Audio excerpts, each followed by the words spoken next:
Siapa Abu Talib? Abu Talib adalah paman Nabi.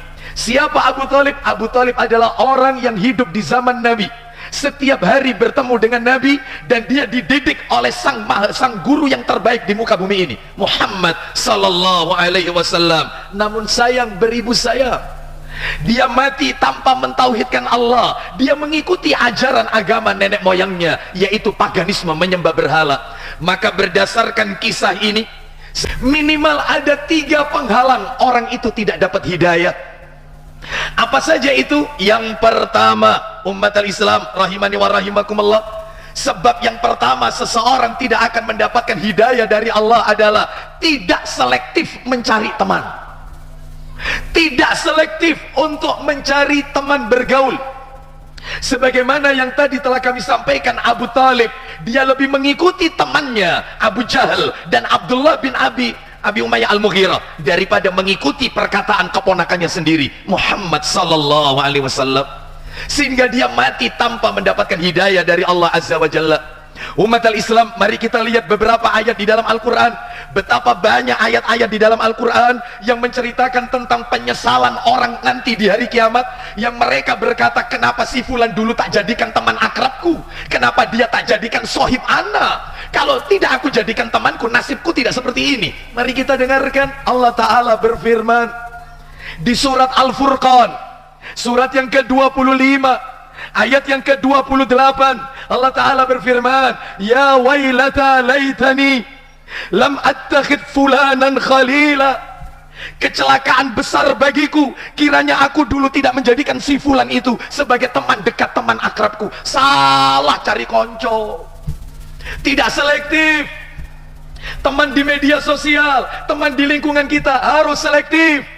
Nabi sallallahu alaihi wasallam bersabda dalam riwayat Abu Dawud, ar-rajulu ala dini khalili falyandur ahadukum man yukhalil. Agama seseorang mengikuti agama temannya, maka lihatlah dengan siapa dia berteman. Cukup buat kita Abu Talib, jangan sampai kita meniru seperti Abu Talib yang tidak selektif cari teman. Di negeri ini tokoh PKI, tahukah kaum muslimin siapa Aidit? Namanya aslinya adalah Ahmad Aidit. Bapaknya kiai, pendiri sekolah Muhammadiyah, kakeknya kiai, ulama besar, lahir di Belitung.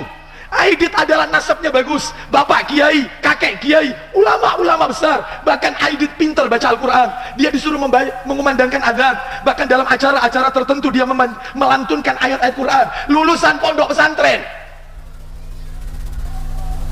tapi dia bakar Al-Quran, dia sembelih orang Islam. Karena ketika dia pindah ke Jakarta, dia mulai berteman, sering membaca buku-buku Marxisme, bahkan dia pun bertandang ke Soviet dan RRC, dan dia pun terkesima dengan ajaran yaitu komunis. Dia salah mencari teman, akhirnya Ahmad Aidit namanya dirubah DN Aidit, Dipa Nusantara Aidit. Lalu dia dieksekusi, dan ketika saat akan ditembak mati di Boyolali, dia diberikan kesempatan untuk taubat. Dia tetap dengan yel-yelnya Aidit, disikat, matinya su'ul khatimah. Salah cari teman. Cukup Abu Talib, cukup Aidit. Jangan sampai kita dalam hidup ini salah cari teman. Akibatnya panjang sampai di hari kiamat, menyesal karena teman bawa pengaruh. Seseorang gak bisa dapat hidayah karena salah mencari teman. Yang kedua, umat al-Islam rahimani wa rahimakumullah, seseorang itu tidak akan mendapatkan hidayah. Yang kedua adalah mengagungkan budaya, terlalu mengagungkan warisan leluhur, mengagungkan nenek moyang yang bertentangan dengan syariat Islam. Allah Ta'ala berfirman di dalam Al-Quran, yaitu di surat Al-Baqarah ayat yang ke-170.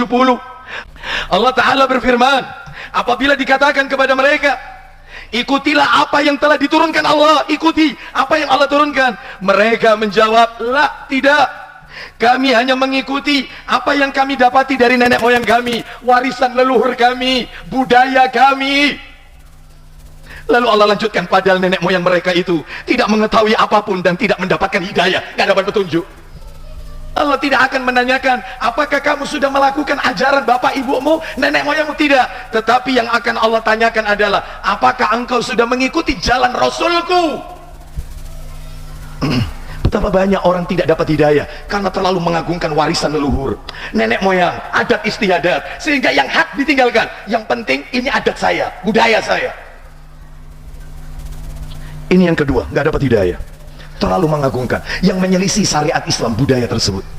Dan yang terakhir, yang ketiga, sebab seseorang itu tidak mendapatkan hidayah, yang ketiga adalah karena takut dicela, takut dicaci maki, takut dikucilkan oleh keluarga dan masyarakat. Lihat Abu Thalib tadi, dia berkata kepada keponakannya, andai kata orang-orang Quraisy tidak memusuhiku, tidak mencelaku, dan tidak mengatakan aku ini seorang pengecut, niscaya apa yang kau ajarkan itu akan aku ucapkan terang-terangan di hadapanmu. Takut dihina, takut dicaci maki, takut dicela, takut diusir oleh keluarga dan masyarakat. Nggak dapat hidayah karena dia cari ridhonya manusia daripada ridho Allah.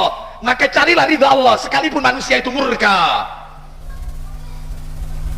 Allah sebutkan di dalam Al-Quranul Karim, yaitu di surat Ar-Rum, surat yang ke-30 dan ayat 60, yang intinya adalah jangan mencari murka Allah dengan mencari muka kepada manusia. Al-Imam Ibnu Rajab Al-Hambali rahimahullah berkata, barang siapa seseorang yang telah mengetahui bahwasanya setiap makhluk di muka bumi ini berasal dari tanah, maka bagaimana mungkin dia lebih mendahulukan taat kepada orang yang berasal dari tanah daripada kepada Rabb alam semesta? Bagaimana mungkin dia lebih mencari keridhaan tanah dengan membuat murka yang maha menguasai dan maha memberi? Oleh karena itu, mari bersama-sama kita tingkatkan keimanan dan ketakwaan kita kepada Allah Subhanahu wa taala. Semoga Allah wafatkan kita dalam keadaan husnul khatimah.